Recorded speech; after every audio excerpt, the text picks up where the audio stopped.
3 y 7 minutos, la nave milenaria radiofónica que ya está aquí de nuevo y disfrutando siempre de la comunicación en vivo con todos vosotros, haciendo pues ese serano, esa hoguera colectiva, ese cuento radiofónico impulsado a través de los 5 continentes.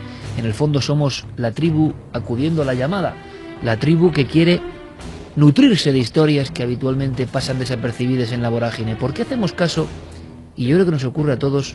¿Por qué perdemos en ocasiones tanto tiempo con lo trivial? Cómo la información que fluye por el mundo nos hace perder horas preciosas con lo trivial, y a veces lo que realmente tiene un mensaje, a veces lo profundo, incluso lo iluminador para nosotros mismos, lo que nos enseña cosas, a eso le prestamos poca atención. Todos tenemos que pelear en esa constante vorágine de estar siendo atravesados por informaciones 1000 por segundo. ¿Qué elegir? ¿Con qué quedarse?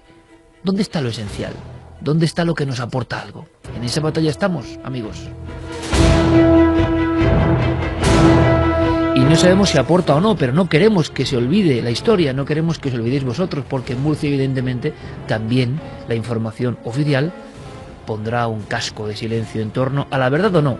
Es posible que la información oficial sea la certera en este caso, que hay unas palomas, como otras muchas casualidades, que han dejado de volar y no tengan nada que ver con el hum, pero yo entiendo a esos vecinos que curiosamente, y esto lo repito porque es importante, desde diferentes fuentes y a través de ese fenómeno que es Internet y que es Twitter, llegaban al mismo tiempo personas grabando en tiempo real el mismo sonido. Por lo tanto, bueno, es difícil eso de simular, aunque todo se puede simular. Es un sonido diferente, es un sonido no tan fuerte como el de Cádiz, en mi opinión, hay que amplificarlo, es como una especie de motor lejano, pero lo que sabemos hasta este instante, nuestro compañero Carlos Largo sigue obteniendo datos sobre el terreno, es que muchos amigos y amigas de Murcia que dormían plácidamente se despertaron repentinamente, de nuevo lo mismo, y una especie como de motor apagado se escuchaba en toda la ciudad. Mucha gente alzó la vista al cielo, como ocurría en Cádiz, intentando buscar al emisor de esas ondas desconocidas, y la misma sorpresa y quizá las mismas caras, no se sabe de dónde viene. ¿Queréis que lo escuchemos? Vamos allá, a ver qué interpretáis vosotros, amigos. Ya sabéis que hay vías de contacto abiertas siempre. Nave del Misterio, nuestra casa en las redes sociales, y no hay otra, del programa y nuestra, Nave del Misterio, con Guillermo Molina y Diego Marañón, y milenio3 con número @cadenaser.com para vuestras opiniones. Y sobre todo, como siempre, si podéis ayudar a nuestro compañero Carlos, como siempre hacéis con todos los reporteros, con información fresca, porque quizá tengáis otros datos. En Murcia, de momento, hace nada se graba esto, y a ver qué escuchéis vosotros.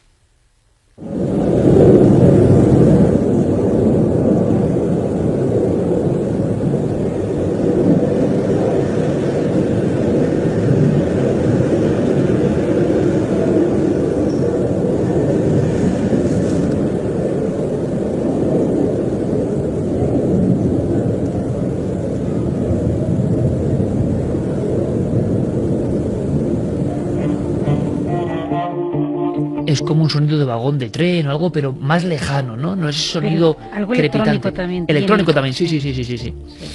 ¿Qué puede ser? Pues no sé qué puede ser, porque a veces puede ser el mismo fondo sonoro de la propia ciudad, algún tipo de cuestión que tiene que ver con la electricidad. No es tan claro, no es ese chirrido, ¿verdad? No es tan metálico. Como el del otro día, el de Cádiz. A mí me parecía más como más de fábrica. Mar, o, no, más... bueno, dices algo más... Sí, más acuático. Como natural, quizá. Sí. La gente hablaba como de un avión, un F-5, uno de estos aviones cuando de repente rompen la barrera del sonido. Y como un bramido del aire, más que... Eso es, y que incluso parecía un trueno, pero prolongado en el tiempo. Lo que ocurre es que la grabación no se capta exactamente igual que se escuchaba en el momento.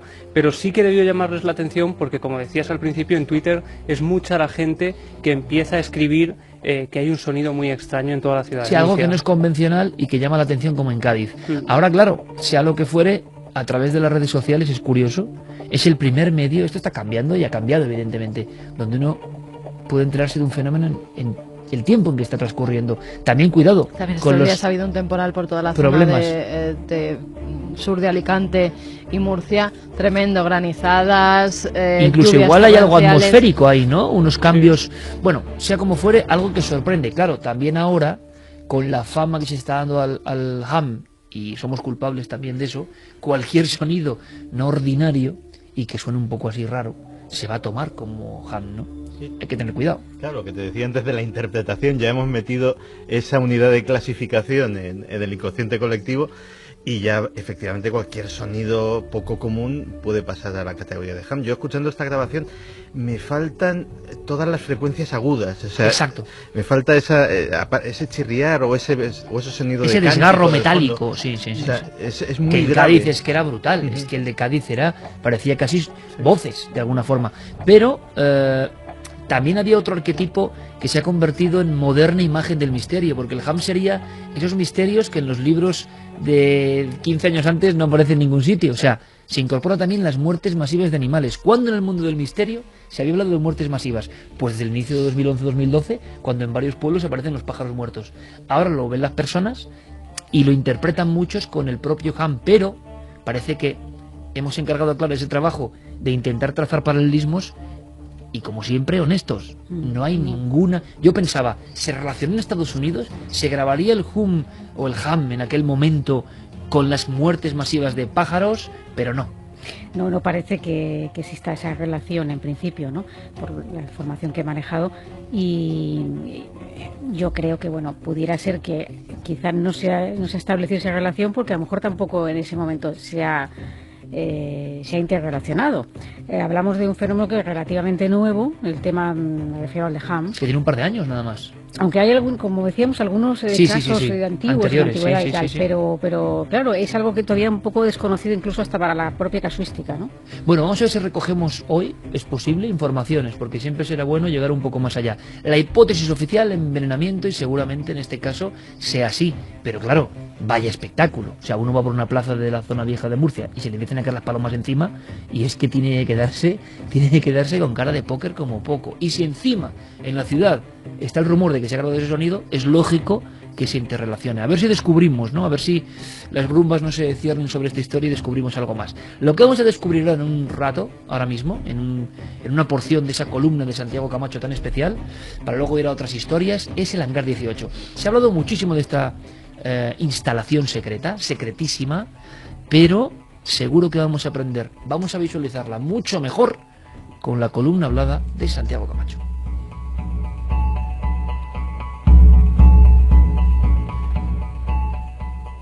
Como decía al principio del programa, todos conocemos a la perfección la historia de lo sucedido en Roswell. Cae un objeto, algunos dicen que una nave extraterrestre, se habla de recuperación de cuerpos, pero ¿qué sucedió después?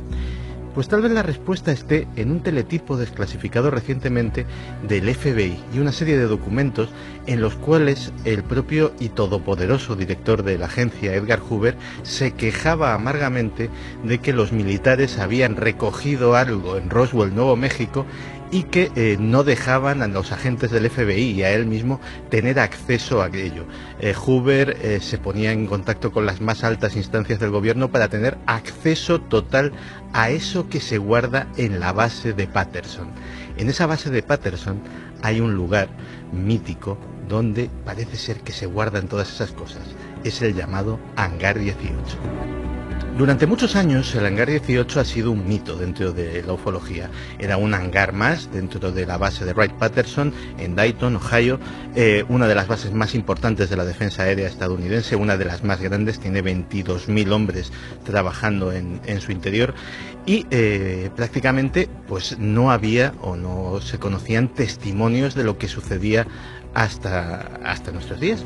Resulta que Canal Historia ha conseguido un documento, un testimonio increíble de el hijo de una de las personas que estuvo allí, concretamente del hijo de Marion Magruder.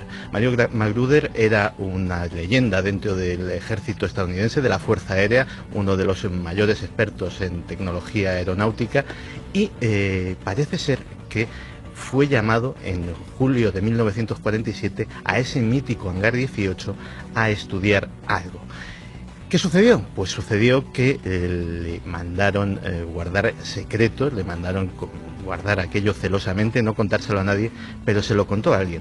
Se lo contó a Mark Magruder, a su pequeño hijo. Y Mark Magruder ha roto su silencio y nos cuenta algunas cosas de las que vio su padre en el Hangar 18.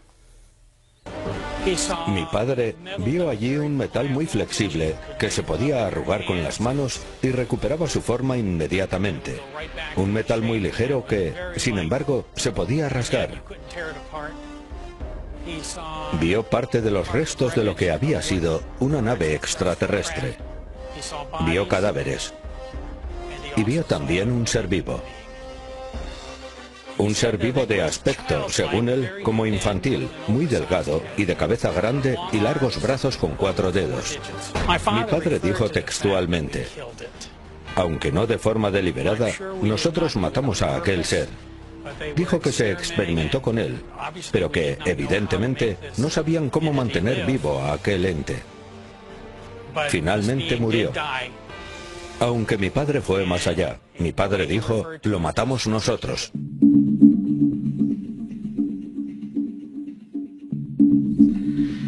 Lo matamos nosotros. Una frase muy fuerte y un secreto posiblemente de los más duros de mantener durante mucho tiempo. Y durante mucho tiempo lo mantuvo Marion McGruder. Fue cuando ya era un anciano, cuando finalmente en sus últimos días, como algunas de las personas, que no es el único testimonio que hemos recabado, pero sí por lo menos es el único que vamos a oír en directo, como algunas de las personas que trabajaron allí, cuando ya llegan a cierta edad, cuando ya se ven en el umbral de hacer el último viaje, pues piensan que no tienen nada que perder. Así lo contaba el hijo de Marion McGruder. Le dije: papá, ¿no crees que ya es hora de que nos digas lo que sabes? ¿De compartirlo con nosotros? Él me respondió entonces que se trataba de un secreto terrible. Terrible por tener que cargar con él toda una vida, por tener que ocultárselo no solo a los suyos, sino al mundo entero. Nunca he contado esto en televisión, y me cuesta hacerlo ahora porque quiero mantener la honra de mi padre tan limpia como él la mantuvo siempre. Pero también es muy importante para mí que se sepa que digo la verdad, una verdad sobre la que mi padre no albergó nunca la menor duda. Él tan solo quería que sus hijos supiéramos que no estamos solos.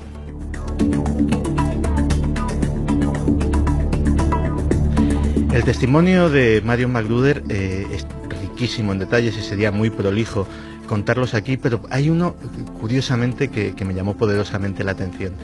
Los cadáveres de aquellos seres tenían un intenso olor a pescado podrido. Era una de esas sensaciones que no se podía despegar de ellas. Era un olor que era más allá de la podredumbre, era algo que posiblemente no era de este planeta. Pero no ha sido el único garganta profunda. El capitán Robert Collins trabajó durante años en la base de Wright-Patterson, conocía la existencia, por ejemplo, de una intrincada y extensísima red de galerías subterráneas, y también habló para el documental de Canal Historia. Todas mis fuentes de información lo corroboran. Todo el cuerpo militar que ha trabajado aquí durante todo este periodo les dirán que ese material estaba aquí. Piezas y secciones completas de la nave. E incluso cadáveres fueron traídos hasta aquí. Iban llegando cadáveres con regularidad tras diversas colisiones desde la ocurrida en Roswell.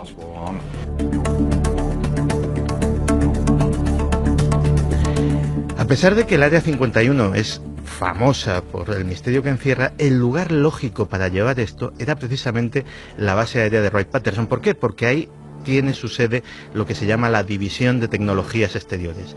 En la División de Tecnologías Exteriores es donde se analiza, se prueba todo el material enemigo o de otras potencias que puede conseguir los Estados Unidos. Por ejemplo, durante toda la Guerra Fría funcionó lo que se llamaba el proyecto Mandust, el proyecto Polvo Lunar.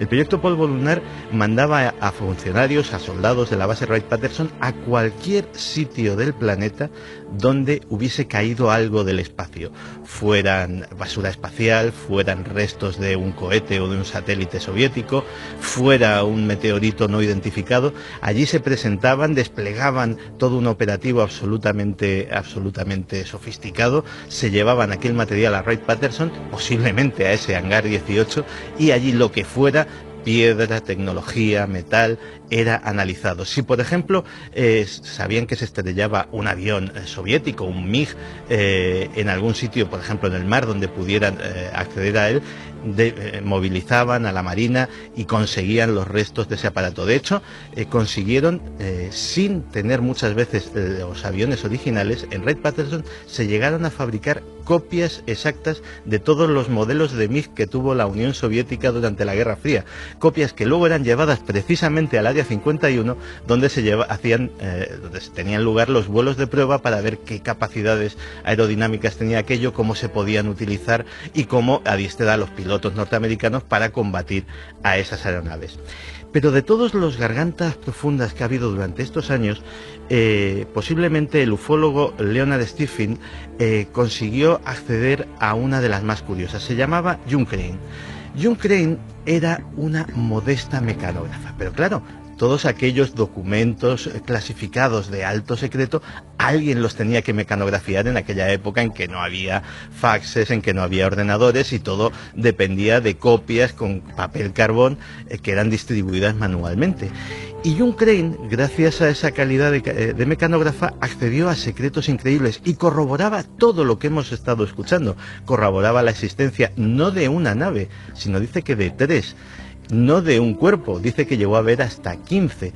Y a mí lo que más me ha llamado la atención del testimonio de June Crane, que falleció antes de la década del 2000, era las razones que daba para hablar. Decía, mire usted, tengo 72 años, ¿qué me van a hacer? ¿Me van a meter en la cárcel? ¿Me van a pegar un tiro? ¿Voy a desaparecer de la noche a la mañana?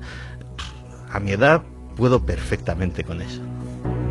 Curiosamente, cuanto más nos adentramos en las características de la base de Wright-Patterson, más piezas nos encajan en esta historia.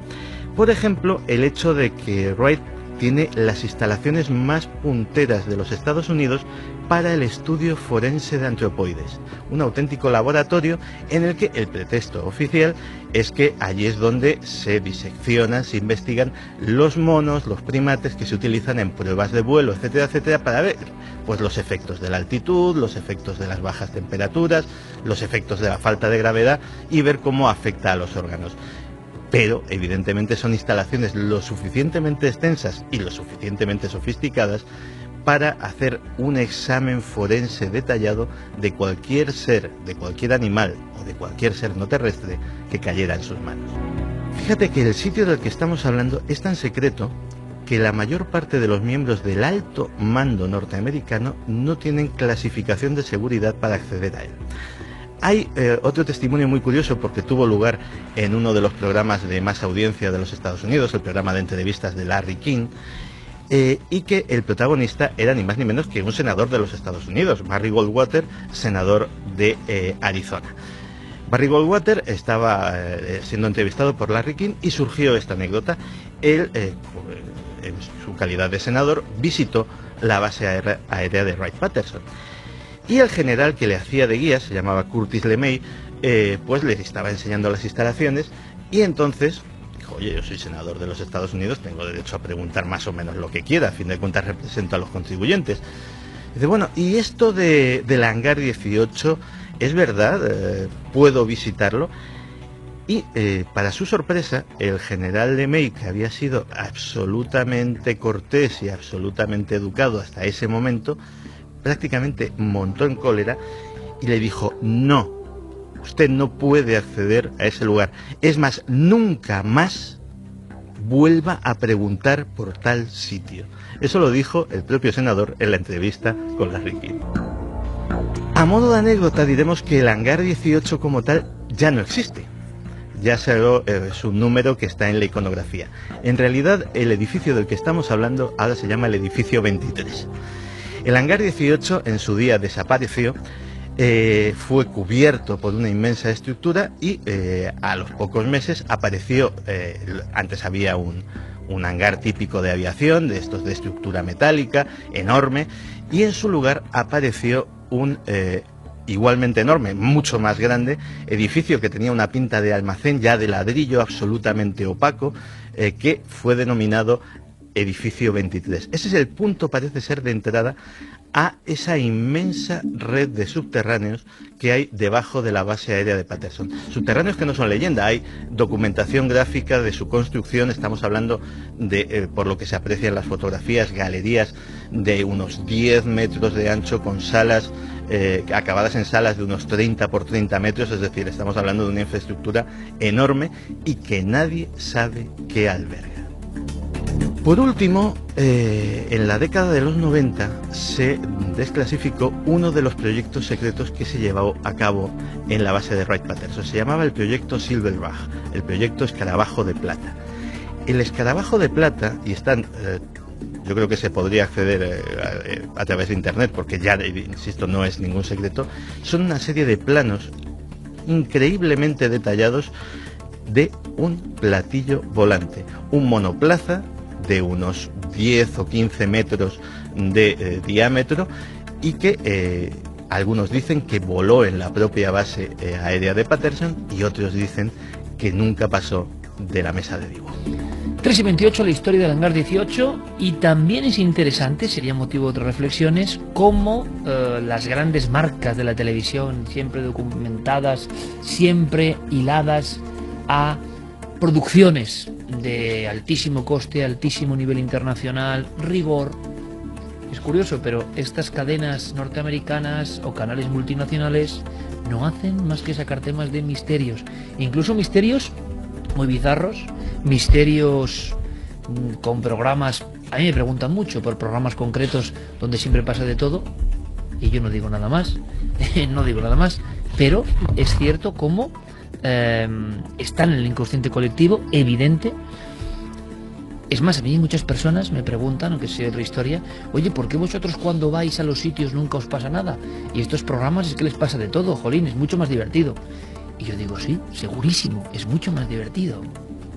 Nosotros simplemente lo que sabemos en este equipo es que jamás exageraremos un dato, jamás provocaremos un susto, jamás solo os contaremos lo que vemos, porque nosotros no hacemos un programa, creemos en lo que hacemos. Por tanto, matizar, engañar, exagerar cualquier elemento en una noche de investigación, por ejemplo, sería ir contra nosotros mismos. Y eso lo sé yo y lo sabe todo el equipo. Y yo no estoy diciendo nada más, simplemente que es curioso. Será que algunos tienen mucha suerte y que siempre que van a los sitios pasan cosas. Fantástico.